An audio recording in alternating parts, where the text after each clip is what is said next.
plazovi še vedno ogrožajo stanovanjske hiše. Spremembe socialne zakonodaje za pravičnejši sistem. Zoisova nagrada za življenjsko delo doktorici Zinki Zorko.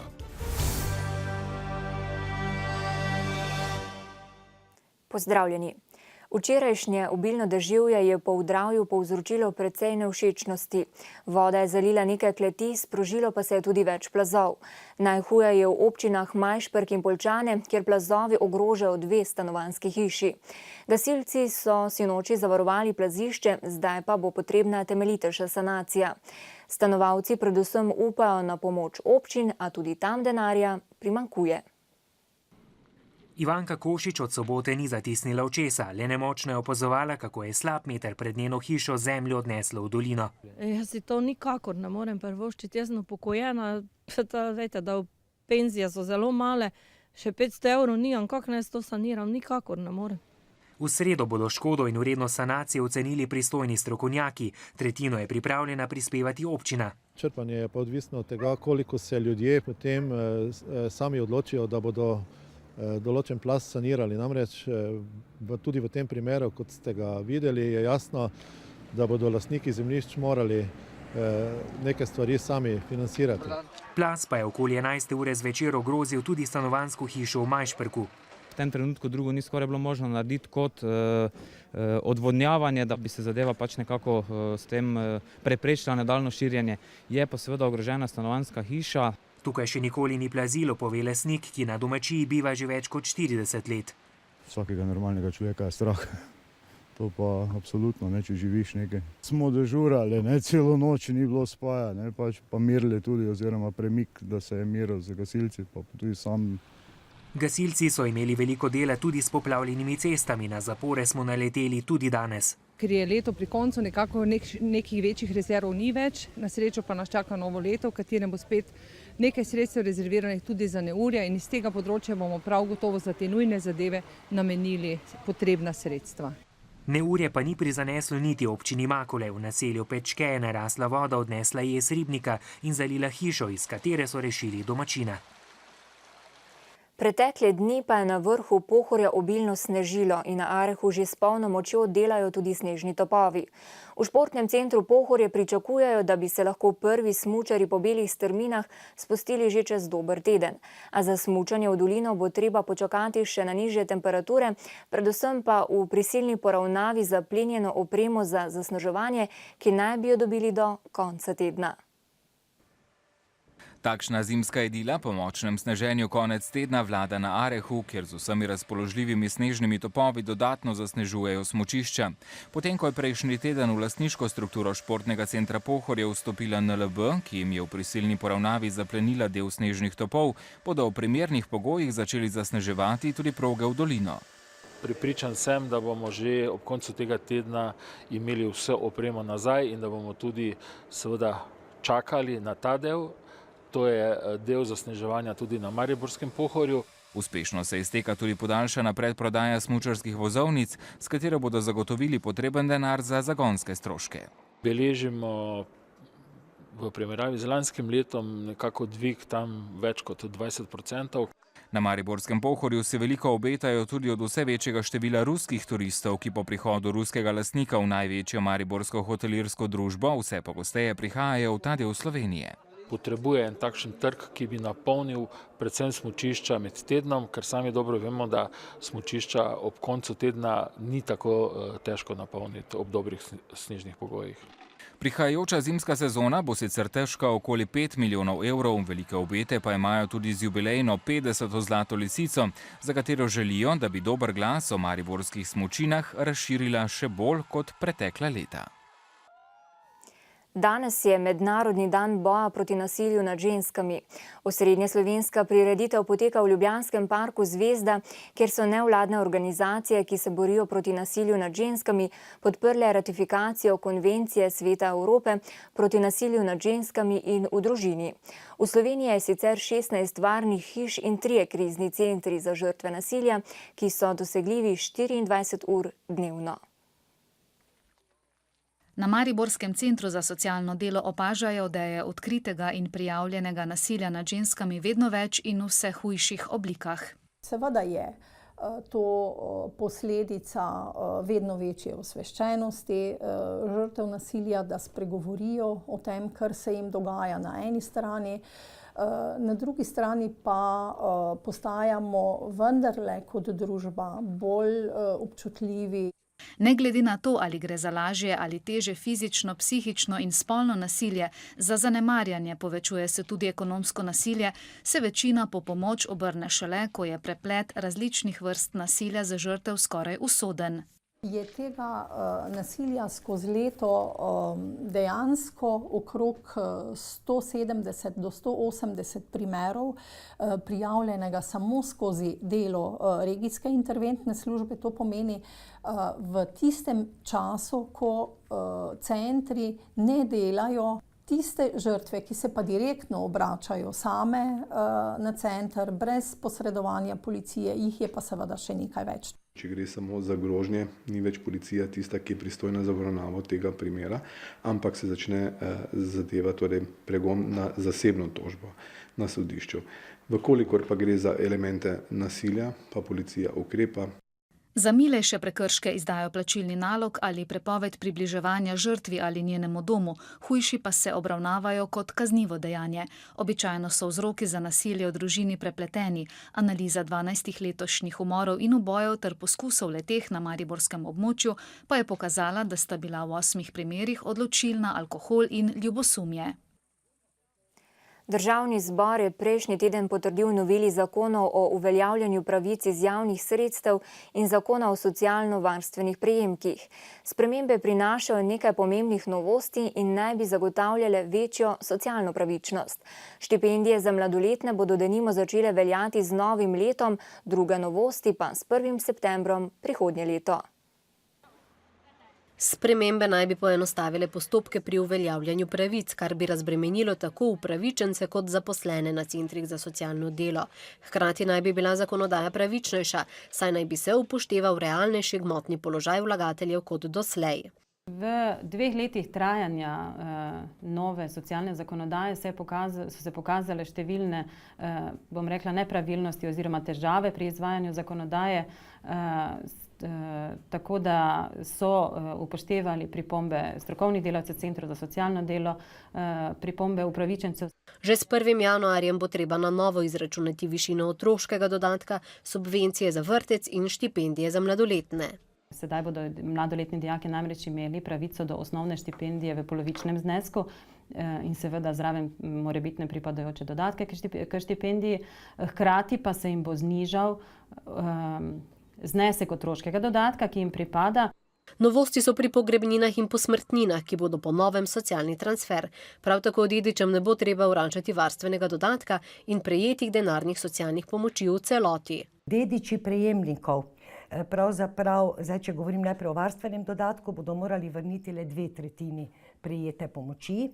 Pri denarni socialni pomoči pa je treba povedati, 12-krat bo možno dobiti denarno socialno pomoč, ne da bi jo bilo potrebno vrniti.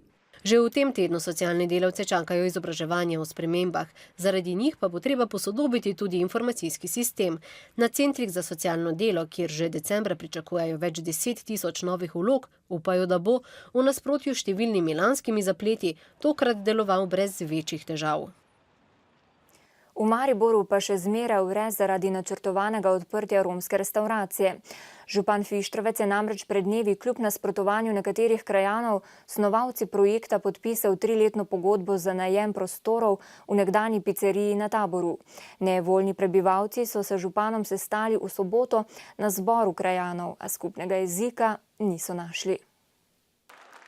Okoli 100 krajanov mestne četrti Magdalena je mariborskemu županu reklo odločen stop romski gostilni. Zakaj ste se toliko navezali na ta lokal tukaj, poleg tele osnovne šole, ki ima približno 700 učencev?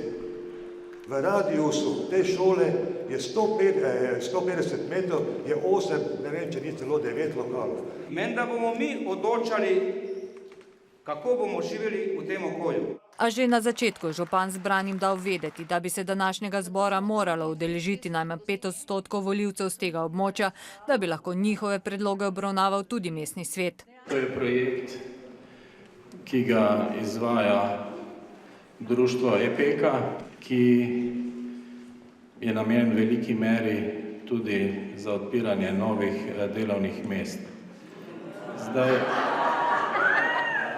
Zagovorniki lokala so sicer bili v manjšini in zato tudi preglašeni. Prvi zbor v zgodovini mestne občine Maribor, ki je sklican na tak način, je sklican na rasistični podstati.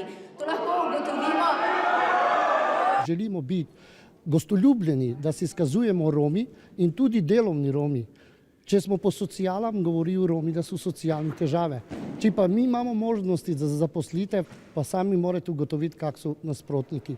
Župan pa na zboru sem slišal le dva močna argumenta. Da je mestni četrti že dovolj gostilen in da bi se lahko za ta lokal potegoval še kdo drugi. In ravno zaradi tega mislim, da moram vztrajati pri svoji odločitvi.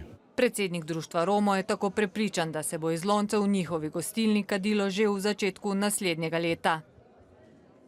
Sledi pregled vseslovenskih novic. Danes je najbolj odmevala vest o odstopu ministra za zdravje Tomaža Gantarja. Številni menijo, da to ni dober znak za uspešno reševanje slovenske gospodarske in družbene krize. Minister za zdravje Tomaž Gantar je dopoldne predsednici vlade Alenki Bratušek nepričakovano poslal odstopno izjavo.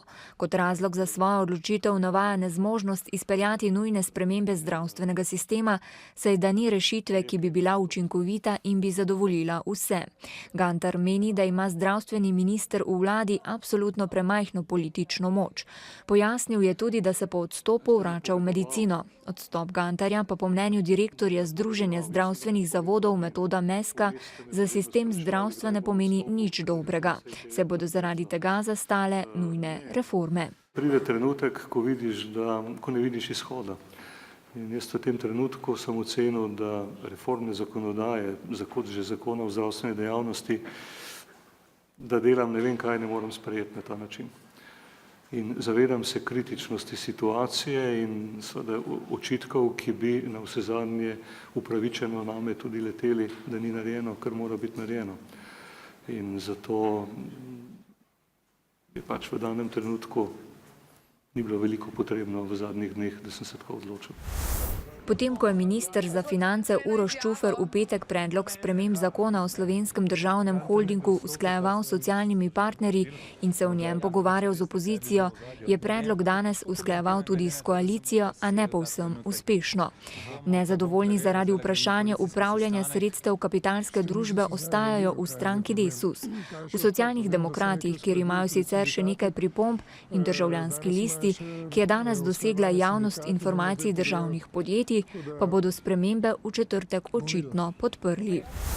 Jedrska elektrarna Krško, ki se zaradi neustreznega delovanja novega merilnega sistema temperature reaktorskega hladila pri prehajanju na polno moč po zadnjem remontu v soboto samodejno ustavila, spet obratuje. Kot so pojasnili odgovorni, do ustavitve ni prišlo zaradi zunanjih napak, temveč kratkotrajne motnje v elektronskem tokokrogu zaščite, vsi kazalci delovanja elektrarne pa so bili normalni. Vsi naftni derivati se bodo ob polnoči podražili, najbolj bencin in sicer za 2,5 centa. Neosvinčeni 95-oktanski bencin bo tako po novem stal €1,44, 100-oktanski bencin pa skoraj €1,5. Cena za liter dizelskega goriva se bo medtem zvišala za dober cent na €1,36. Podražilo se bo tudi kurilno olje. Po novem bo treba za liter odšteti slab €1. Programski svetniki Radiotelevizije Slovenija so danes nadaljevali prejšnji teden začeto redno sejo na temo predloga letnega načrta za prihodnje leto, vendar zaradi več pripomb o njem niso glasovali. Svetniki so namreč na prejšnji seji pozvali vodstvo, naj predlog dopolni tako, da bodo nove razvedrilne oddaje konkretno opredeljene.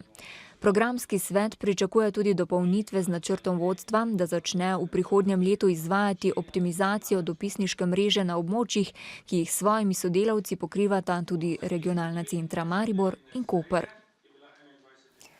V Unionski dvorani v Mariboru so pretekli konec tedna podelili Zoisove nagrade za vrhunske in pomembne dosežke na področju znanstveno-raziskovalnega dela.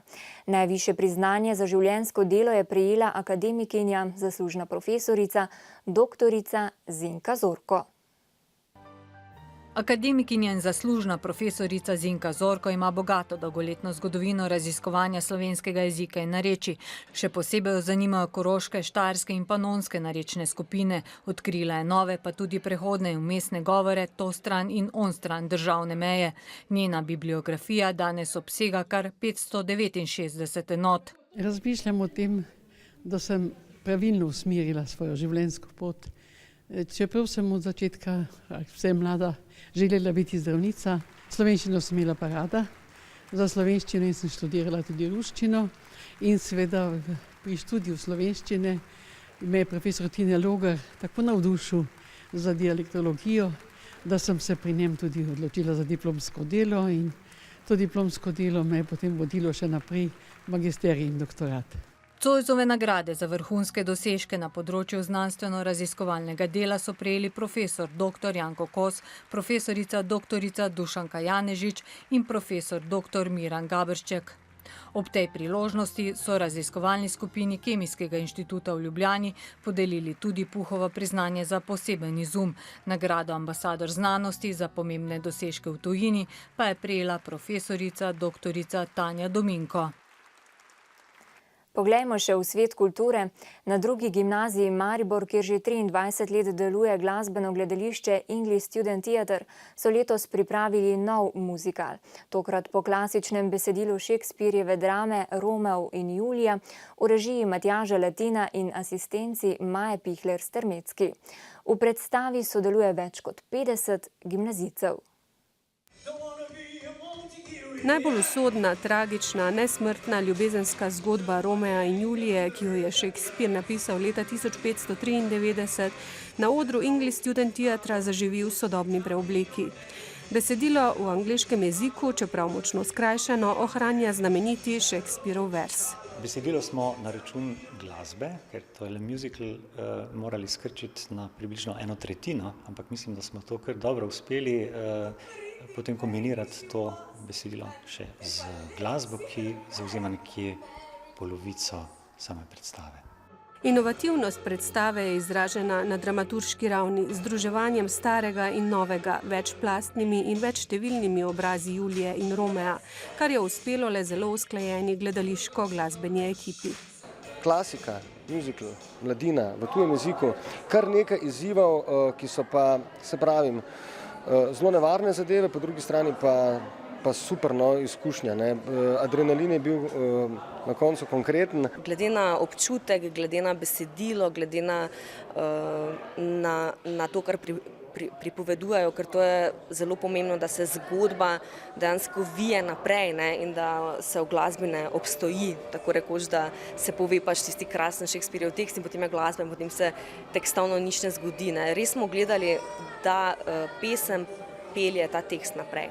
Najbolj pri tem muziklu mi je všeč stil, da je tako malo odštekan, ampak vseeno malo elegance zraven. Najbolj sem se našla v petju tukaj, to mi največ pomeni, ampak s pomočjo odličnega režiserja in odlične pomočnice režiserja se mi zdi, da sem tudi igralsko zelo napredovala. Shakespearovo delo Romeo in Julija v žanru sodobnega muzikla, ki je mladim zelo blizu, tako vabi k drugačnemu pogledu obveznega šolskega čtiva. Hkrati pa odlično zapolnjuje vrzel v splošnem pomanjkanju gledaliških predstav za mlade. Muzikal Romeo in Julija bo znova na sporedu gledališkega odra druge gimnazije za izven 14. decembra. Še šport. Vrhunski športniki v tekmovalnih sezonah tudi veliko potujajo, kar je ob številnih treningih in tekmah lahko precej naporno. Rokometaši Maribora so nazadnje potovali v slovaški Prešov, kjer so odigrali prvo tekmo zadnjega kroga kvalifikacij za uvrstitev v Ligo Evropske zveze. Za pot na srečanje, ki so ga izgubili za 8 zadetkov in nazaj, so porabili kar 17 ur. Ker je na tovrstnih tekmah vse podrejeno rezultatu, je razumljivo, da je sistem vračanja energije, ki se izgubi na tako dolgih potovanjih, natančno določen oziroma se ničesar ne prepušča naključju. Nekatere stvari se dajo neutralizirati, nekatere pa ne. Nažalost, sigurno, da je nek redni sistematični trening v tem času onemogočen. Vsi delamo samo na regeneraciji, poskušamo igralcem pomagati, da nekako prebolijo to prejšnjo tekmo in to tako v telesnem kot tudi psihološkem smislu. Namreč tudi recimo neka nepričakovana izguba točk recimo lahko zelo potre igralce in jih je treba takoj dvigniti v 2 dnevih. Po prihodu v Prešov so se Mariborčani najprej spoznali z glavnimi značilnostmi igre rokometašev Tatrana. Temu je sledil aktivacijski trening, na katerem so spoznali dvorano, v kateri so dan kasneje odigrali tekmo. Po njej so bili zelo zadovoljni navijači slovaškega prvaka, saj je njihov klub, ki ima v svojih vrstah kar 9 tujcev, zmagal z dostojno razliko. Mi smo se sicer pripravili dobro, vedeli smo, kakšna ekipa je Tatran, vendar nekako nam ni uspelo sestaviti igre v obrambi, dobili smo preveč zadetkov iz po sredini. Moramo biti zadovoljni sa rezultatom jer svi znamo da je Maribor jedna dobra ekipa koja jako dobro igra svoju slovenačko prvenstvo, tako i godinama unazad igra dobar rukomet u Evropi, tako da 8 golova protiv ovako dobrog izdanja Maribora kao što je bio večeras, moramo biti zadovoljni. Potovali smo kar dolgo, ampak kljub temu imamo odličnega masera, ki nas dobro pripravi. Mislim, da tudi ni noben izgovor ta vožnja bila. Sami smo si krivi, kot sem že rekel. Jaz seveda upam, da bomo doma obrnili to sebi v prid.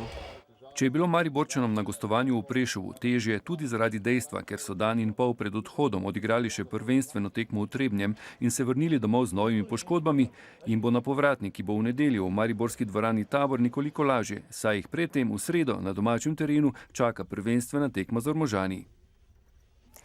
Poglejmo še pomembnejše mednarodne novice. Potnikom na ladji Costa Concordia, ki je v italijanskem morju nasedla januarja lani, so ob začetku brodoloma preprečili vkrcanje na rešilne čolne. To je danes na sodišču, kjer sodi o kapitanu ladje, povedala članica posadke. Sedaj pa v Iran. V Iranu je navdušena množica pozdravila pogajalce, ki so v Ženevi dosegli dogovor z velesilami o omilitvi sankcij v zameno za opustitev nekaterih pomembnih delov iranskega jedrskega programa.